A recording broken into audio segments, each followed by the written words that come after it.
there's a big tree, maybe 20 feet off the road, covered in vines. And I reached through the vines, took the top down, reached down, took a trunk section, reached down, took the final trunk section, kind of processed it on the ground. And one of the employees was like, that would have taken us either a full day or half day. He said something crazy, like just getting the vines off, setting up a bucket truck, pulling the vines off, piecing it down limb by limb. I did it in 10 minutes. Yeah. You're not just climbing trees, you're climbing destiny. Yeah.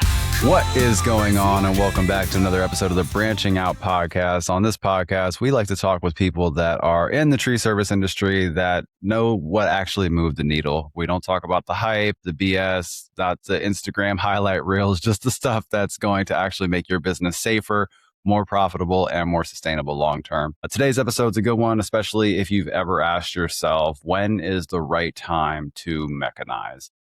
Do I really need a telehandler? Is there a machine that makes sense for residential tree work? And today I'm joined by Cameron Kuklick from SENNEBOGEN. Cameron's not just a product specialist there, he's a climber. He worked for Davey Tree in Northern Virginia for years, did tree work in New Zealand, volunteered internationally. So he's lived the grind before ever stepping into the equipment world. So we're going to break down when mechanization actually makes sense, why the SENNEBOGEN 718 is misunderstood, and why you don't need to be a massive company to own a lowboy or to benefit from it. So Cameron, appreciate you joining the podcast today. Yeah. Thanks for having me on. Looking forward to it. Yeah, I'm excited. So one of the things I like to always get is like the origin story. Like you think about the superhero movies, there's always like some origin story. So before SENNEBOGEN, you were deep in the field. I'd like to kind of hear from you. What is the short version of your backstory? Yeah. So I had a friend who did tree work back when I was in college, and he told me about it. And I had never heard of tree work. I didn't know what it was. And so he was describing like he was a ground guy for a year maybe, and he was describing like seeing his coworkers swing from tree to tree with chainsaws hanging off of them. And I had never heard of anything like that. It sounded so interesting. And so I got connected to the boss of that company. And it was a Davey company at the time. It was eventually rebranded to Davey. At the time, it was the Care of Trees. And so I started off as a ground guy, and you work your way up. And so I got into climbing. Eventually I became a foreman and was leading crews. But the thing that I love about my job at SENNEBOGEN, just something that's valuable for me personally, is travel. I love traveling. And so in my 20s, I would take trips. Like you mentioned New Zealand. I volunteered in Nepal for a few months. And I've always just been so obsessed with seeing as much as I can. The tree work has always given me a platform to kind of come back. I was able to come back to that role at the Care of Trees and have my job. And then, you can kind of leave and say, okay, sorry, I'm going to go travel and leave for a little bit. And tree work is it's the kind of industry where you need good labor. And so if you're a valuable employee, you can kind of step away and come back, and chances are your role will still be there. So that's the kind of overview, is that throughout my 20s, I was building my way up in the tree industry at Davey, while taking breaks here and there to kind of explore what I wanted to do, or just kind of sow in my wild oats. And then eventually I realized this is the industry that I'm in. I really love it, want to pursue it. So I got my ISA certification, eventually became a sales arborist for a short stint. Right around the same time, I got the job offer from SENNEBOGEN. They were looking for my role, and that was close to 6 years ago. So it's been a while with SENNEBOGEN. Yeah, so I think I didn't realize you were ISA certified. Tell me, I see a lot of guys going through that process. Some scared to take the step because it can be intimidating and daunting. What was that experience like for you? Yeah. So Davey is a really good company in terms of training. And it was maybe kind of a year of me trying to explain to my boss that I wanted to kind of pursue something more serious in the industry. And he got me into DITS, which is the Davey Institute of Tree Science. And so that's kind of like their flagship program for employees wanting to move up in the company. And it's a month-long program up in Kent, Ohio. And they kind of prep you for the test. And at the end, you do take the ISA test. And so for me, it was a bit more streamlined because I was in the paradigm of Davey. If I had to do it on my own, I imagine it'd be a little bit more difficult with like just studying on your own and trying to find the motivation. But yeah, it was cool. And obviously it's kind of like the beginning level. It just shows a customer, a company, client, whoever, that you're serious about being an arborist. It doesn't make you a genius in Right. tree science or anything like that. But if you're investing your time in education, then obviously you care about the craft, right? And so tell me a little bit more about like New Zealand. What was different? What was different there compared to the US? Yeah, so I got to volunteer in Nepal a few months after their earthquake, and that's kind of when I realized like how much I loved traveling internationally, and that was my first country I ever been to. Yeah, I met people in this volunteer program that were explaining like, hey, if you like this, it's really not that hard to travel. And New Zealand and Australia kept coming up as good opportunities for Americans because you can get a work holiday visa really easily. And so between the two, I chose New Zealand. I applied to a bunch of jobs before I got there. I wasn't nearly as prepared as I should have been, but I was kind of young and just excited. And so I got a job offer like right before I flew out to New Zealand. And so I had to kind of plan to get up to the North Island, this town called Whangarei, which is 2 hours north of Auckland. And the guy I worked with, it's called North End Contractors, and they did a lot of kind of pavement, asphalt work, like road work. And then the owner had a side business doing tree clearing, right away maintenance. And so it wasn't technical tree pruning like I did at Davie, where it's like proper branch cuts and all this stuff. It was just kind of like grunt work going along the side of the road, pruning, cutting trees for visibility, right away clearance, whatever else. And so it wasn't like super technical, but even a company like that in New Zealand, they're just so much more kind of regimented with their employees. So before I can even touch a chainsaw, I had to get certified and get a chainsaw ticket, which was like a full day class where they hired a guy to come in and teach you the basics. I don't know if you call it like the legal side of it. And, all the paperwork is a lot more involved. You can't touch a chipper or chainsaw without certification. I would have, I mean, this is my American showing. I probably would have thought that like it would be even less, regimented, but it sounds like they prioritize it there. Yeah, definitely. They definitely love their rules and restrictions. Hey, sorry for jumping into the middle of your podcast, but if you are a tree service business owner and you want us to take a look at your market, your competitors, I encourage you to book a lead flow strategy session with myself and my team. We're going to take a look at everything about your business, your market, and give you a solution, a structured plan that you can implement to improve your market share and grow and going into the new year. If that's at all interesting, go ahead and go to arboristmarketingpros.com/schedule. There's links all over the internet, probably in the comment of this podcast description. And we'd be happy to chat with you and see you there. Did that change how you thought about efficiency or safety when you came back? Yeah, I mean, in retrospect, it definitely makes me respect the culture of safety that Davey had at the Care Trees office I was at. I personally in New Zealand wasn't super safety oriented. And it's because there wasn't like a culture around me that would encourage that. So now in retrospect, I think about how important it was to have like the morning meetings. We'd all get into the office at 6 a.m. This was in Northern Virginia, which the traffic is so bad. If you have a job in DC or the suburbs of DC, you got to beat the traffic. So we would group up at 6, try to be out of the office at 7. But every morning we would have those like half-hour long meetings about what job are you doing today? What kind of hazards do you need to look out for? And then we would talk about incidents from the previous week too. And so just this really kind of formalized culture of safety. And then in New Zealand, I didn't have that. And like I said, I was kind of just young and excited. And so I wasn't following all the safety procedures I should have been. And now in retrospect, I think of how cool that was that the management at the office I was at in Virginia prioritized safety over production or just like wanted to have fun. Yeah, it's pretty cool. Like if, that's one of the things people like to knock larger companies oftentimes because of the red tape or because of the bureaucracy. But some of those things are super valuable, especially for like young guys that are getting into the trade and learning it to do it the right way the first time, as opposed to learning bad habits and then trying to break them. That's difficult to work around. Speaking of certifications, and we were talking about like how Davey helped you to set you up with the ISA.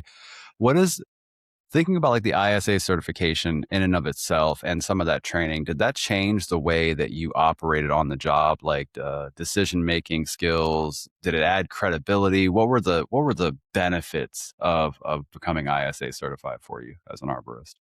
As far as field work, no, probably not. I mean, it's more something that I would take into it would benefit me when I was, pursuing a sales arborist role where something like tree science and like the background of proper cuts and proper, tree science, when to remove a tree, when to prune it, what's going to happen to the tree, why you don't want to top it, all that kind of stuff. It just kind of gives you a language to explain to somebody like a homeowner who's thinking about spending thousands of dollars on tree work. Like, it gives you credibility if they don't know anything about tree work, but it also gives you the skill set to hopefully communicate these ideas. But it being the field, being a climber, doing the kind of climbs, the prunes or removals, you don't need to be ISA certified. Yeah. And mine has since expired.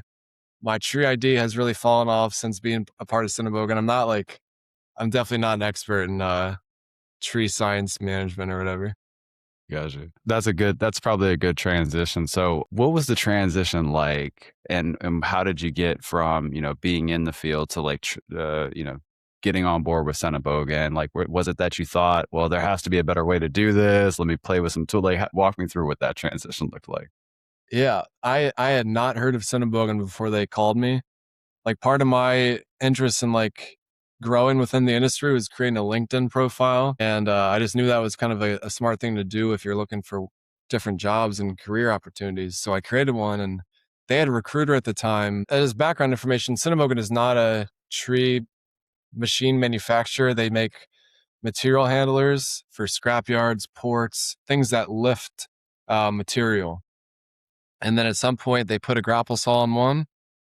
Like, this is one of like an orange peel grapple that's not going to be used in the tree industry, obviously. But they put a grapple saw on one of these machines and turned it into a tree cutting machine, tree removal machine. And that's the SENNEBOGEN 718.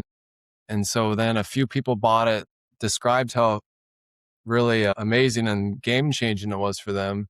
And so there was a push in SENNEBOGEN LLC here in America to unleash these machines and make it a new part of the company. So they had to hire somebody as the demo operator and kind of trainer for people after they bought the machine. So they were looking for that role specifically.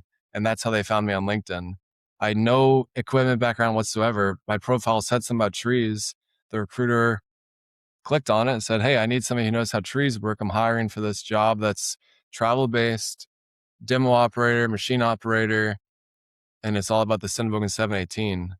And it was 2020, COVID, and so it's kind of maybe a messy transition in my personal life to move cities. That SENNEBOGEN asked me to relocate at first to Charlotte, which is where they're based, and so I moved cities, uprooted my career, my life in the middle of this kind of world event.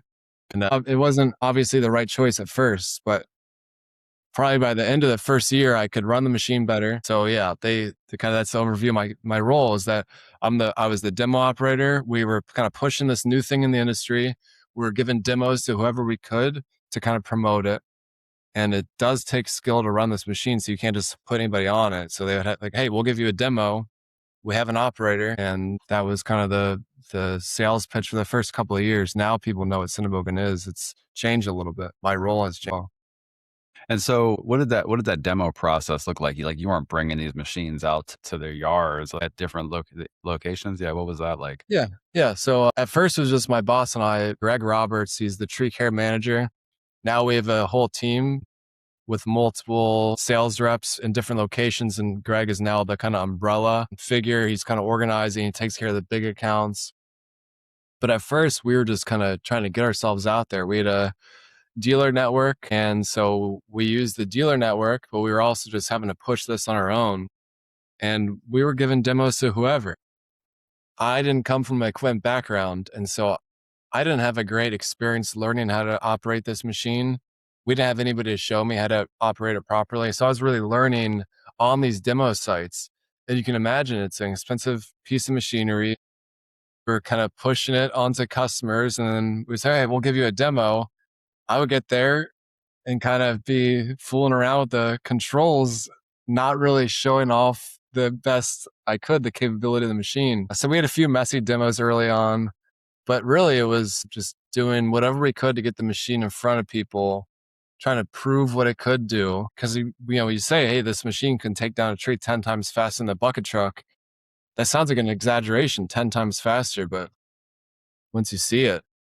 I obviously didn't come from a machinery background either. And, we've only really been in the industry for a few years. And so I can remember the first time that I saw a grapple saw. It was a SENNEBOGEN, and I came across my feed, and they're, driving down the side of the highway, just ripping these things. And I was like, that is awesome. Like, it's when you see it in action, it is phenomenal to watch. It's like awe inspiring. So it's not lost on me that it's at least 10 times faster. I guess one of the things, a couple of my clients on the marketing side do have the machine. And one of the things that is always sort of, I think, thought about is when is the right time to make this sort of an investment, because we're not talking about a Honda Civic here, right? Like, so when is the right time to make that sort of investment, and how do you sort of think through what's the ROI on this machine?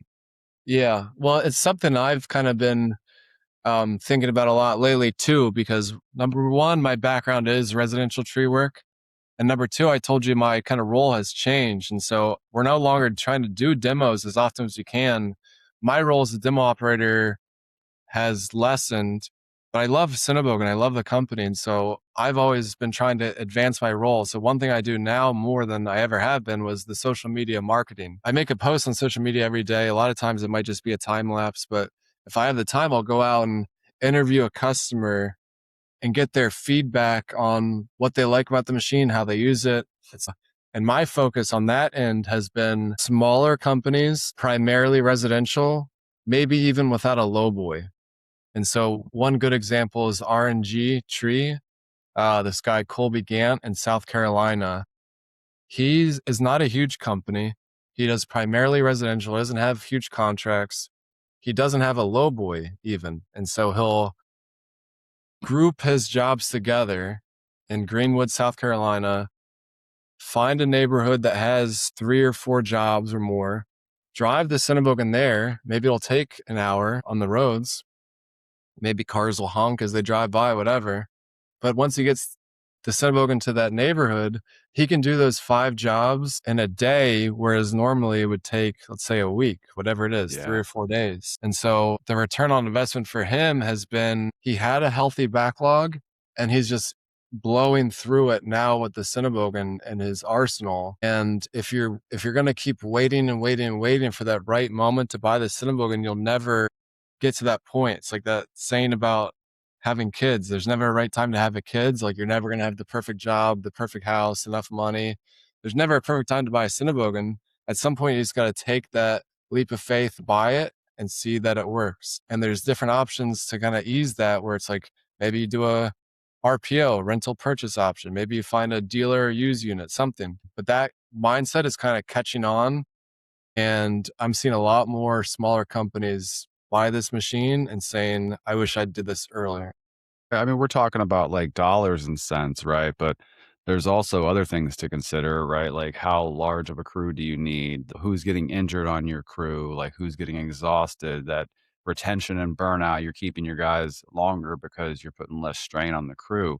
There's a lot of other benefits that would seem to come along with that machine, not just how much am I paying the guys too, right?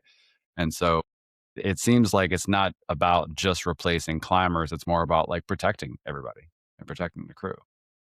Yeah. You're going to make your job easier for the ground crew because they're not having to haul so much. They're not having to feed the chipper themselves. The ground crew almost becomes a support tool for the machine and the SENNEBOGEN operator, where let's say you bring a top down, you can kind of process a little bit from the machine, or maybe you can leave it on the ground. The ground crew can start cutting it up while you get the next pick. And then you mentioned a few things. One is replacing people. This machine should not be replacing people. Number one, this industry has a problem with finding good labor. So every company I've met would say, I would hire 100 people right now if I could. It's Yeah. hard to find good labor. If you're a good tree worker, chances are you're going to leave and start your own company. And so it's hard to find that labor. So this machine isn't replacing labor. It's just filling in a gap, allowing you to eat away at your backlog. And then if it is kind of displacing crew members on an individual workplace, individual job site, all it means is those crew members are doing something else. They're going to a different job. You're getting even more work done because now all of a sudden this job A, you can do it the SENNEBOGEN and one ground guy, and then send that big crew that you had for job A over to job B. You're getting 2 jobs done at once. Yeah. So it increases your work capacity. Yeah. I mean, you got to have a backlog for it.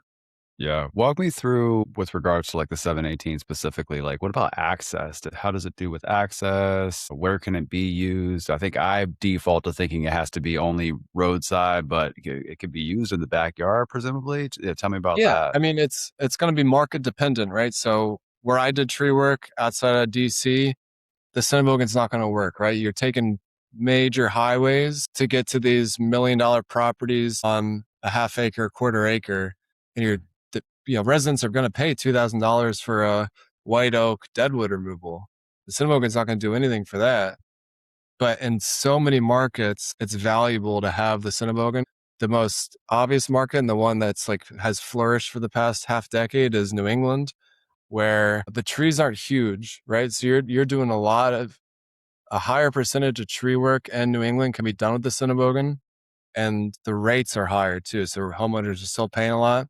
And as far as backyards and access, I've seen places in Rhode Island where the homeowner doesn't mind you tracking into their front yard and taking down 5 or 6 or 7 pines. And so the crews I'm thinking of will, if they have to, they'll even remove a fence or something. They'll mat in, Yeah.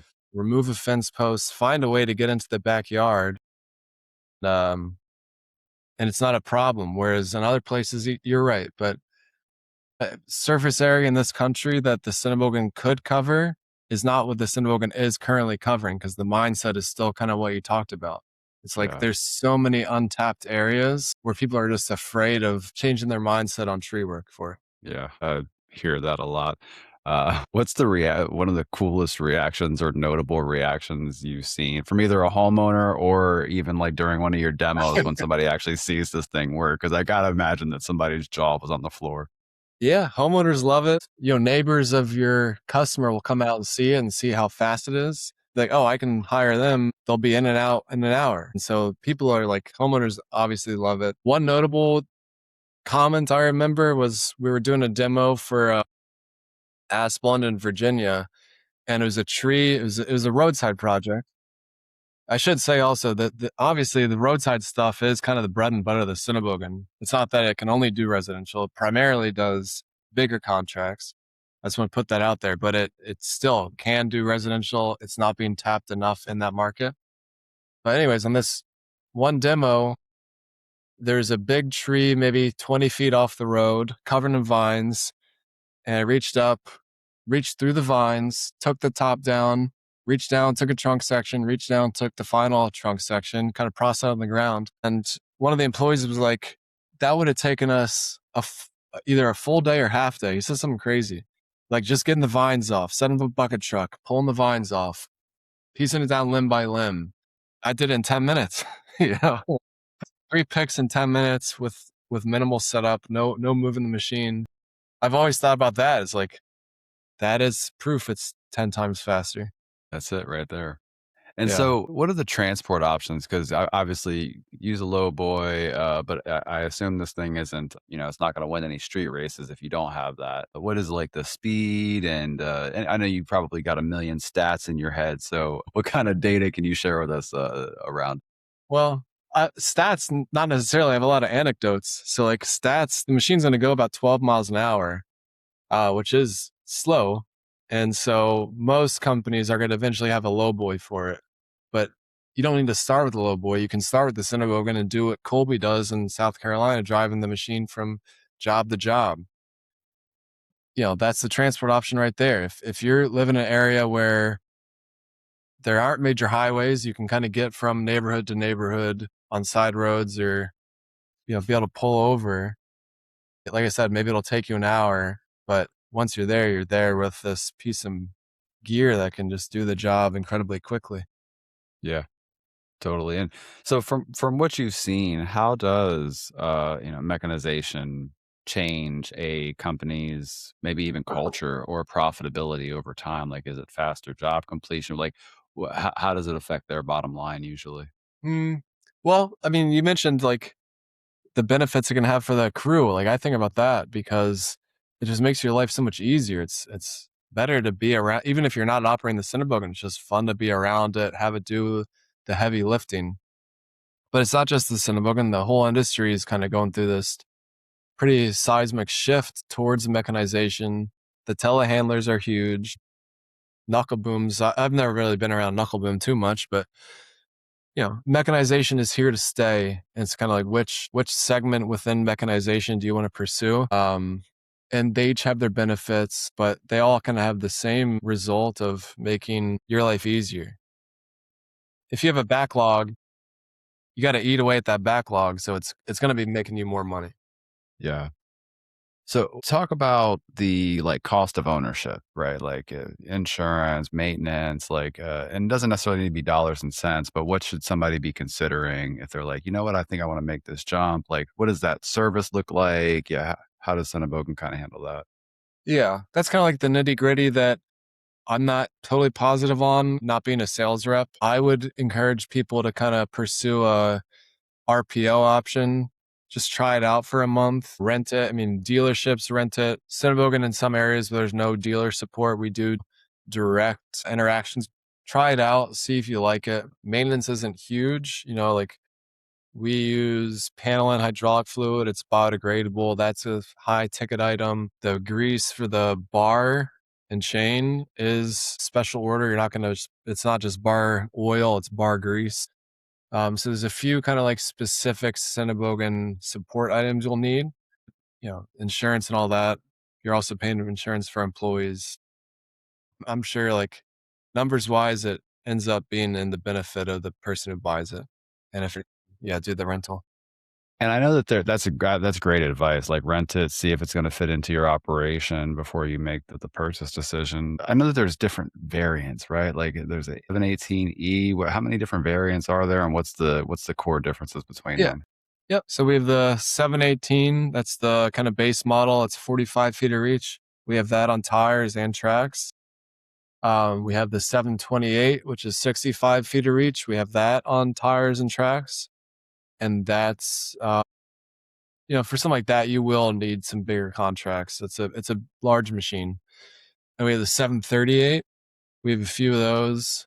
I don't know if they're currently being manufactured, but we do have them. They're 75 feet of reach. They're just beasts of machines. They're big, they're heavy, but when you need it, you have that 75 feet of reach, and it's still as quick and efficient as the other machines, right?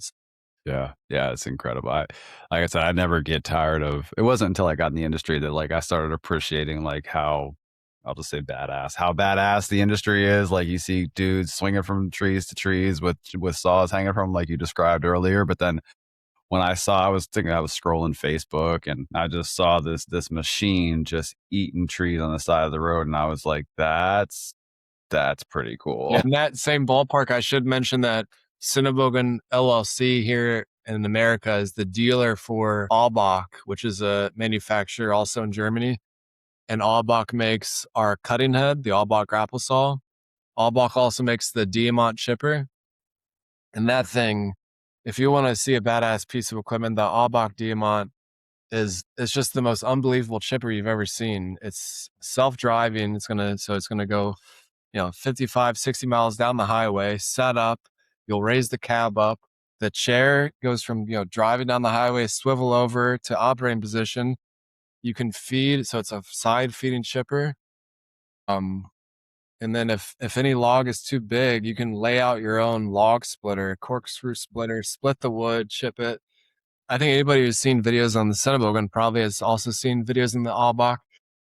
It's unbelievable, this thing. Albach also makes the Fallbach felling crane, which is a straight stick Yeah, this thing is Yeah, yeah. Yeah, so that fits in really well with roadside with either the SENNEBOGEN 728 or the fallback felling crane, because that either of those options are going to be able to take care of the big tops, just get a lot of material on the ground. Then you can have a 718 kind of following up, processing it again in stacks, separate the wood, separate the brush, and the oddblock will just come through and ship it all in the blink of an eye. That's awesome. So obviously, we're in the age we in the age of technology. I think my entire life has been the age of technology. But what excites you most about where tree mechanization or tree care mechanization is headed over the next 5 to 10 years? I'd like to see the industry have like a culture shift towards almost like the closer to the European or New Zealand model of wanting to get people certified and approved, and just a little bit more red tape. Just kind of tidy up the industry, get some of the cowboys out of there, make it safer. But then part of that in my head would be allowing entry level companies to get some of this higher end equipment. And so if you're kind of a good tree company, but small tree company, have a good piece of equipment. I'd be excited to see them have a good piece of equipment that's reliable, gonna make their lives easier, get a lot of work done, safer, more efficient. We should be in a place where a lot of work is getting done. Homeowners are getting a good deal for the amount they're paying.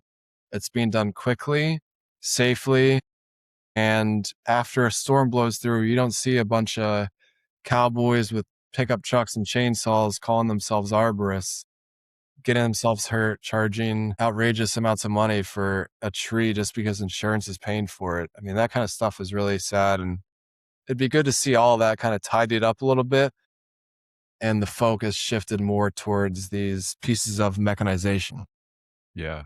Yeah, no, I totally agree. I mean, even obviously, I'm down here in Florida, right? And so one of the reasons that there's so many companies down here is because we have storm work, right? And that tends to every single hurricane that comes through, 5 or 6 companies here locally will spin up. And so I know we're even dealing with some of that right now with the winter storms that are rolling through, where I know that guys are going traveling, trying to do storm work. And hopefully all of them are qualified and insured, but there's probably a lot that aren't. And so to your point, I think some, I hate the term red tape, but yeah, some more red tape, some more like certification would help prevent that, and also just add to the quality of the industry, because we have to deal with, a lot of tree guys get a bad reputation because they've been burned by other people in the industry that don't know what they're doing. They're just trying to make a buck. And I'm all about entrepreneurship and going out on your own, but there's a right way to do it. Yeah. Yeah, totally. Any final, I appreciate you being so generous with your time. Any final thoughts? Like, if somebody is listening to this, if there's a tree guy that's listening to this and is like, you know what, I have more questions. What should they do? What's the proper route to go to find out more about SENNEBOGEN or the 718 specifically? Yeah. Yeah. I can answer that in a minute. One thing we didn't touch on was the SENNEBOGEN being a tree care handler versus a telehandler, like a straight stick telescoping boom forklift type machine like the Merlot or the Magni, the Manitou. Those machines are a bit cheaper. They have farther reach. And so one thing we hear a lot is like, well, the SENNEBOGEN's nice, but just doesn't have the reach, or it's kind of out of my price range. So we kind of feel there's no direct competitor to the 718, but we do feel like the telehandlers are our competition. And so one thing I would just ask people to consider is like, number one is like parts and service, right? So a machine's only going to be as good as the ability to keep it running. When you're thinking about your decision between a telehandler and a SENNEBOGEN, is the parts and service going to be there to keep your machine operational? What's the sales team like? What's the amount of support behind the machine? And I can't answer that aside from anecdotes. I'm not going to say anything out of line, but just, do your research. Is your area good for those machines or not? And then two, do you need the reach? Is reach everything? Is reach in this industry the end all be all?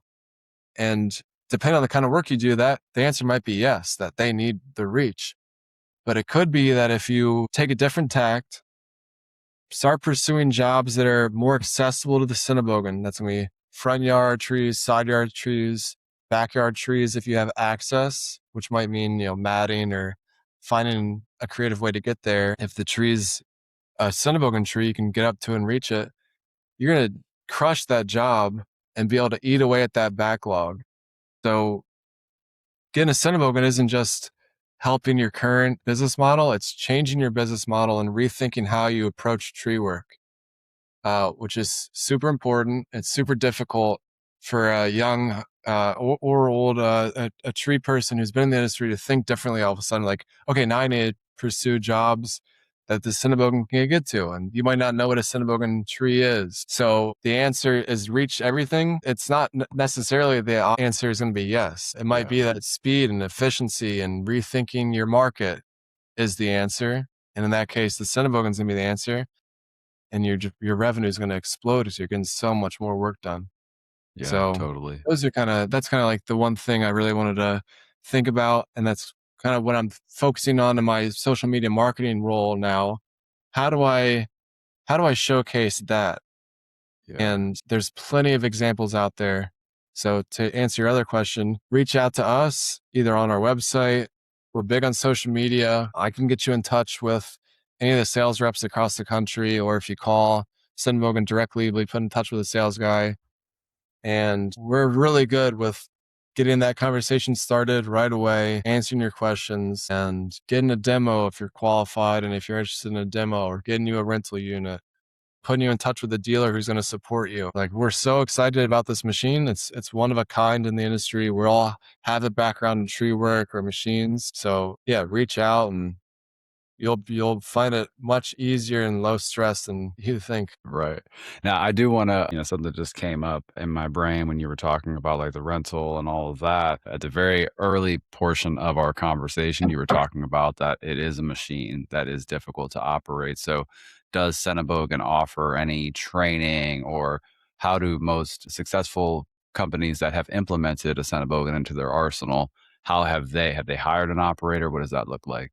Yeah, it's a great question. My role is still as the I give a machine, or we don't offer official training for customers, right? So I come out and I offer demonstrations, orientations, familiarization. So if you buy the machine, you're going to have me or one of our other reps come out and show you how to run the machine. So that's a kind of baseline. And that's going to be true for the entirety of your ownership of the machine. If you call us and say, hey, can a rep come out? I have a new operator, whatever it is, we'll be there. Okay. So you're gonna have that level of support where it's me coming out, or your sales rep.